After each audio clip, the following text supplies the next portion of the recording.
Labdien! Es nekāds briesmīgs atklājums šodien laikam jums nevarēšu izstāstīt, bet mans stāsts būs par to, ka ja gadījumā jūsu boss, jūsu dzīvesbiedrs vai jūsu kolēģis pieder pie zināma tipa vīrieša, pie kā es iespējams piedaru, tad kā jums ar viņu tikt galā? Kā jums saprast to, ka ir lietas, ko viņš nekad nesapratīs, un ir lietas, ko viņš jūsos nekad neatšifrēs. Vienādi sakot, zināma tipa vīrieša lietošanas instrukcija, kas ir balstīta daudzu gadu pieredzē, pašizpētē, protams, un paškritikā, un biznesā, organizāciju vadībā un, protams, privātajā dzīvē. Tātad psihologi, balstoties uz Junga psiholoģijas teoriju, ir identificējuši 4 visraksturīgākos cilvēku tipus un piešķīruši viņiem zināmu dzīvnieku tēlus. Es jums tos nosaukšu, un jūs noteikti atpazīsiet tos vai nu pie sevis darbā, vai nu ģimenē. Vienādi sakot, delfīns pirmais. Draudzīgs, atbalstošs, ziedo laiku un enerģiju, lai izveidot attiecības, ir labs klausītājs. Viņam nepatīk konflikti, problemātiskas situācijas, varbūt lēns lēmumu pieņemšanā. Droši vien atpazināt kādu. Pūce ir rūpīgs pret faktiem, pievērš uzmanību detaļām, attiecīgi var veikt lietas pareizi un kārtīgi, loģisks, metodisks, nekad neapsolīs lietas, ko nevar izpildīt, uzmanīgs klausītājs, bet var būt ļoti rezervēts un slēpties nepatīk, ja no viņa puses prasa tūlītēja reakcija un lēmumu pieņemšanu. Un lūk, mēs tuvojamies tam tipam, par ko es tagad gribu runāt, pāvs. Pilns ar enerģiju uzlādē arī citus. Labs networka veidotājs, prasme sarunāt lietas, prasme pātrināt lietas, vienkārši sarunājot, viegli pieejams, ātri veido kontakts, redz lielo bildi, redz iespējas un risinājums, bet ignorē detaļas, nepatīk sīkumi, reizēm zaudē fokus, kas īsti bija jādara, jo viņam ātri paliek garlaicīgi. Pantera. Ejam vēl tuvāk. Uz mērķi fokusēts, ātri pieņem lēmumus, sasniedz rezultātu, tieši bez aplinkiem ātrs, efektīvs, kontrolē situāciju, bet varbūt kaitinoši uzstājīgs, ir kontrolfrīks, maz interesē citu viedoklis, maz klausās pārējos.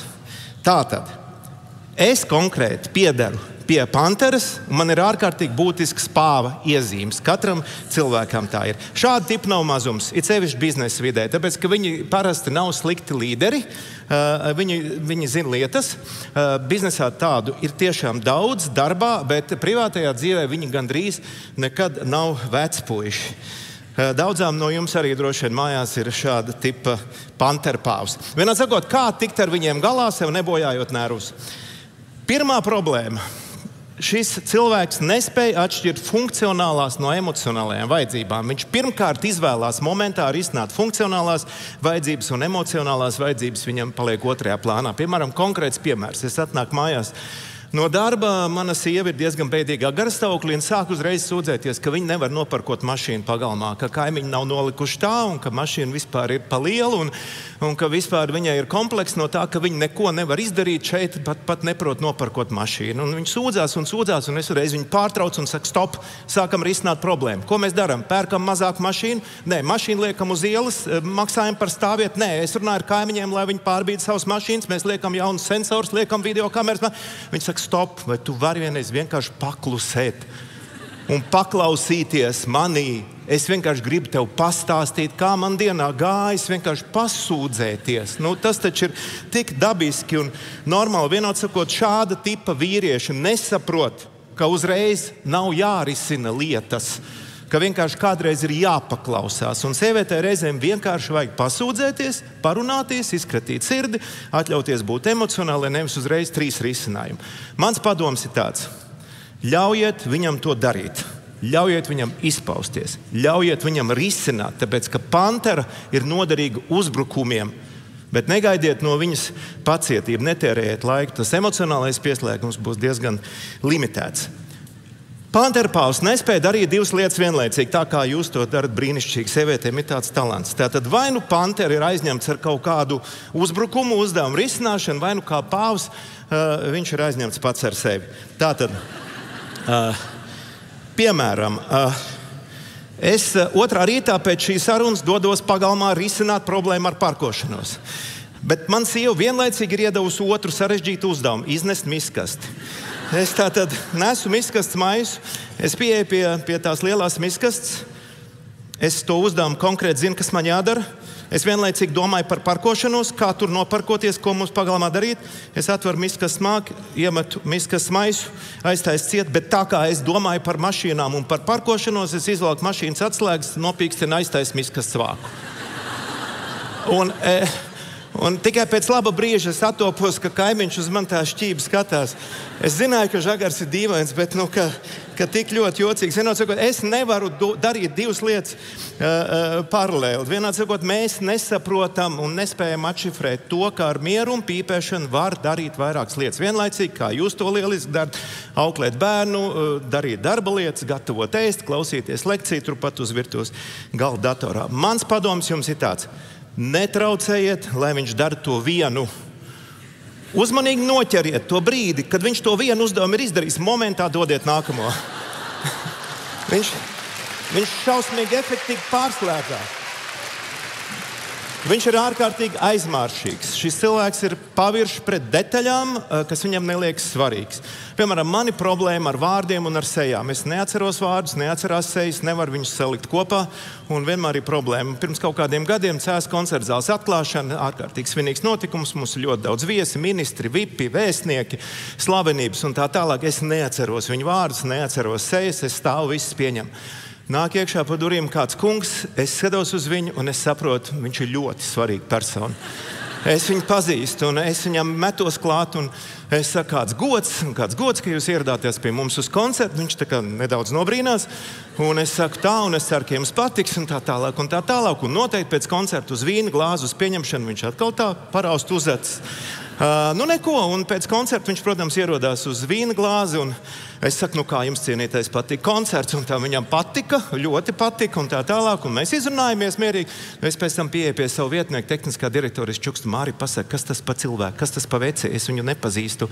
Viņš saka, kā, un tas mūsu Žagaru kalnu traktorists, pagājuši gadu Stūmu kalnu, ja? Tātad es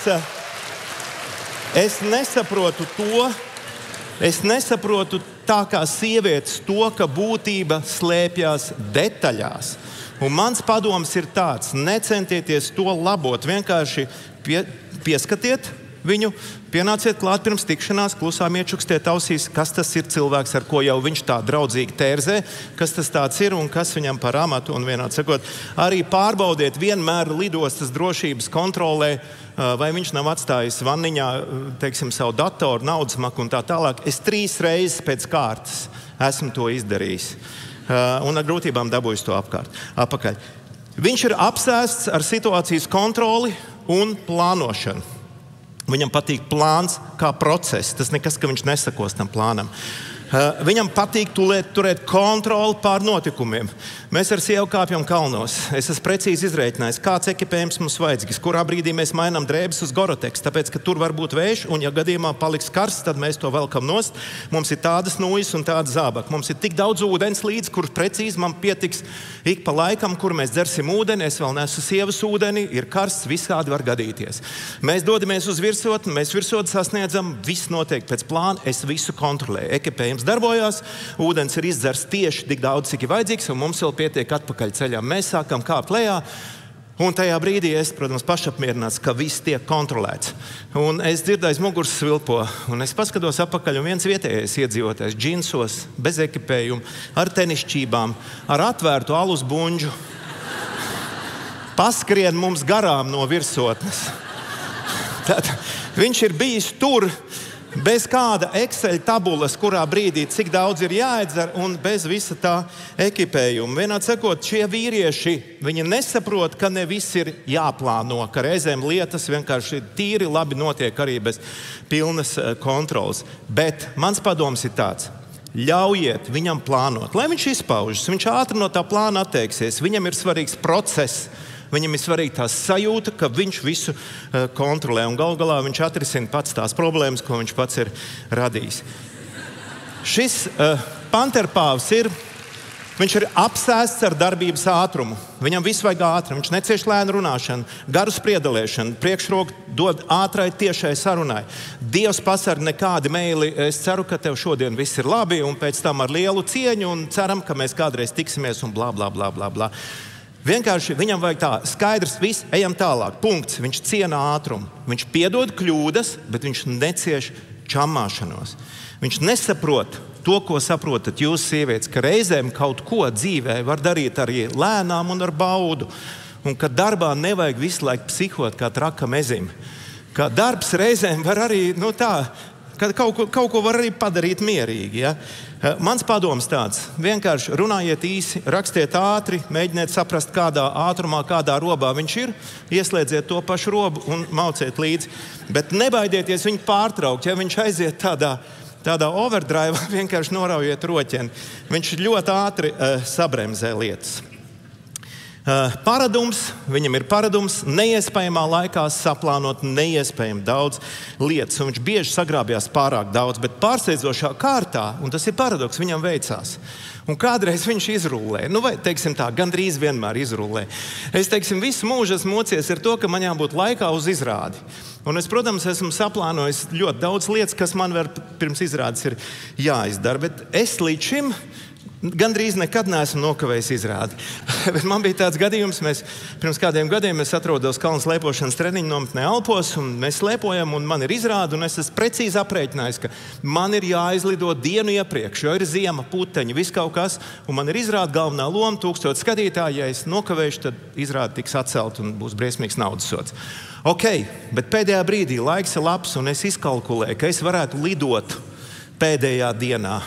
Tieši pirms izrādes 3 izlido lidmašīna no Milānas.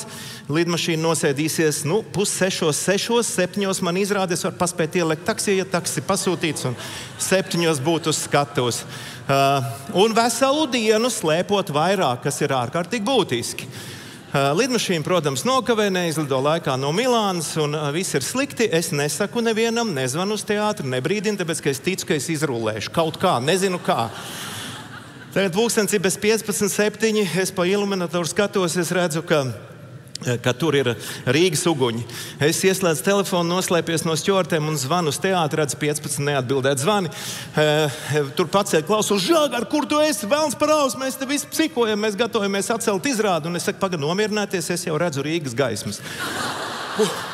Ko tu redzi, idiots, kur tu atrodies? Es saku, es esmu lidmašīnā, viss kārtībā, mēs jau nosēžamies. Gala rezultātā. Tātad mēs nosēdāmies, man bija pasūtīts taksis, es ieliecu taksiju, es atskrēju uz teātri. Teātrī jau pie dežurantiem man gaidīja ģērbējs ar manu kostīmu. Ejot uz skatuves, es paspēju apģērbties, uzvilku žaketu un uz skatuves tieši 7:20. Vienmēr sakot, šis vīrietis nekad nesapratīs, ka veiksme ir savs limits. Viņš nav pietiekami uzmanīgs. Un viņš nevar tā kā sieviete saprast, ka nevajag pilnīgi vienmēr riskēt, ka kaut kad var arī neriskēt. Bet mans padoms ir tāds, ļaujiet, lai riskē. Tas viņam ir nepieciešams.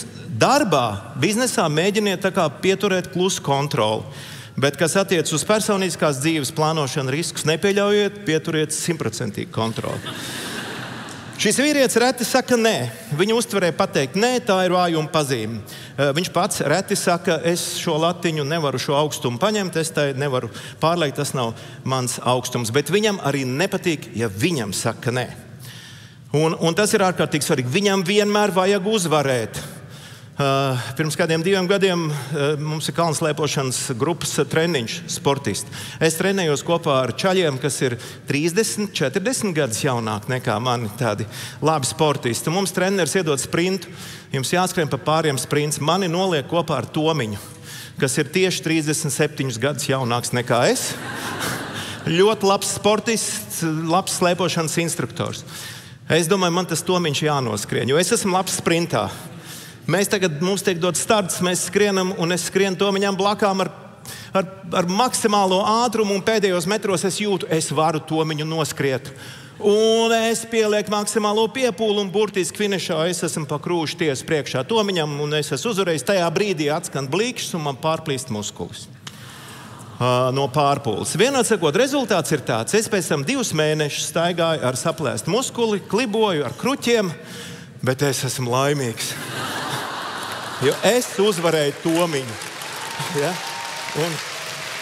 Un man šausmīgi Man šausmīgi kaitina, ka visi apkārtējie saka, pasties, kā žagars sačakarēja kāju. Un neviens nesaka, bet viņš uzvarēja Tomiņu. Ja? Vienot sakot, šie vīrieši nesaprot, ka visām latiņām nav jāpārlec un ka visas virsotnes nav jāiekaro. Mans padoms, ļaujiet, lai izpaužas, reizēm ir labs rezultāts, reizēm tiešām pārleks. Ja jūs nepiekrītat viņa idejai priekšlikumam, nesakiet ne uzreiz. Viņš akceptē argumentus, bet necieš atkāpšanos. Un ja nav valdāms, tad vienkārši uzlieciet veto kādam viņa stulbam biznesa lēmumam, pasakiet, ja mēs darīsim tā, tad es sniedzu atlūgumu. Tas ļoti labi strādā. Vai personiskajā dzīvē, vismaz manā ģimenē, ļoti labi strādā. Ja tajās sacensībās tu nepiedalīsies, tajā ledājā tu nekāps, vai es kāpu lidmašīnā lidoju prom. Bet es esmu pārliecināts, jums arī ir daudz instrumentu, kā uzlikt vīrietim veto tiesības. Viņš ir bīstams. Un bīstams viņš ir ļoti bīstams. Klausieties nopietni, tas ir nopietni. Ar to, ka viņš idiots neprot signalizēt par savām sajūtām. Viņš ilgi tur sevī savas lietas, kas viņam nepatīk, viņš nesaka, ciešas un tad vienkārši aizvarās dzelzs priekškars. Viņš var nerunāt vairākas dienas, tad pēkšņi pateikt, es eju projām no mājām. Tāpēc, ka viņš neprot izrunāties, viņš neprot atklāties, viņš neprot nolasīt pat savas sajūtas. Vienādi sakot, viņš nesaprot, ka ir atļauts būt emocionālam, viņš nesaprot, ka ir atļauts justies slikti un par to runāt. Panteras izpratnē tas ir vājums. Vienādi sakot, čekojiet, visu laiku mēģiniet sajust, ko tas velns galvā domā. Viņš zaudē entuziasmu, ja tiek kritizēts. Un, ja jūs viņu kritizējat, tad ir ļoti svarīgi atrast pareizos vārdus, jo vienkārši viņš tā kā noplaks, tā kā balons. Ja jūs viņu kritizēsiet nepareizajiem vārdiem, viņš ir ārkārtīgi efektīvs, ja viņš jūt, ka viņš dara kaut ko pareizi. Vienādi sakot, padoms. Atrodiet vienmēr iemeslus, kā viņu paslavēt. Ja izlemiet kritisku piezīmi izteikt, tad uzmanīgi domājiet, kā to pateikt. Vīrieši to nesaprot, teiksim, mani darba kolēģi. Nu, pat bija tāds gadījums. Man ir jaunas smaržas. Es esmu ārkārtīgi jūtīgs pret smaržām. Ārkārtīgi rūpīgi izvēlos. Un man vienmēr tās smaržas vajag īpatnējas, ne tādas kā citiem. Iepriekšējās man izvēlējās brālis, un viņš teica, Jurka, nu šitās smaržo pēc zirga saglēm un petrolejas. Ok. Es viņus lietoju gadiem ilgi, speciāli braucu uz Londonu, kur un pirku meklēju. Tagad man beidzot jaunas, dārgas, ekskluzīvas, tādas nav nevienam. Es esmu sasmaržojies, ierodos uz menedžmenta sapulci. Pirms 3 nedēļām tas bija. Savā kabinetā ierodās mākslinieckais direktors Kairišs, tehniskais direktors un finanšu direktors. Mēs visi apsēžamies. Kairišs paost gaisu un saka, Johaidi, kas te deg? Ja? Tehniskais direktors arī paost gaisu. Miskas deg. Es, protams, neatzīstos, ka tās ir manas jaunās smaržas. Es saku, čaļi, tiešām kaut kas tā kā jāprasa sargiem, ja? Bet es šo kritiku neņemu vērā. Es momentā dodos 2. stāvā pie producentiem. Es atrodu iemeslu, kāpēc man viņām tagad steidzīgi jārunā. Es ieju iekšā, izrunājam lietas, un es saku, kā jums meitenes patīk mans smaržas. Un meitenes ļoti gudri saka, jaukas, bet iepriekšējās mums patika labāk. Vai ne? Ir starpība, ja? Es neliekos mierā, es vienalga, es dodos uz PR departamentu, kur ir vēl jaukāks meitenes. Un es saku, meitenes, kā jums patīk mans jaunās smaržas, un tur jau es saņemu pilnu komplimentu komplektu. Tas sakot, foršas, seksīgas, oriģinālas, jaunas un tā tālāk. Un viss es to pirmo kritiku nodzēšu, un visu laiku staigā ar to, cik es esmu tagad nenormāli krūts ar to, ka man jaunas smaržas, vienādi sakot. Un visbeidzot, nobeigumā instrukcija un pats svarīgākais padoms. Pāvam ir svarīgi sajust, ka viņu patiesībā mīl, ar visiem viņa mīnusiem. Savukārt, lai cik drosmīgi, varonīgi būtu pantera, arī viņu kādreiz vajag paglaudīt. Vienādi sakot, mīliet savus pāvus, sakiet viņiem, ka jūs viņu mīlat, paglaudat savu panteru, un šis vīrietis, panterpāvs, jums kalpos kā instruments daudz ilgāk un daudz labāk. Paldies!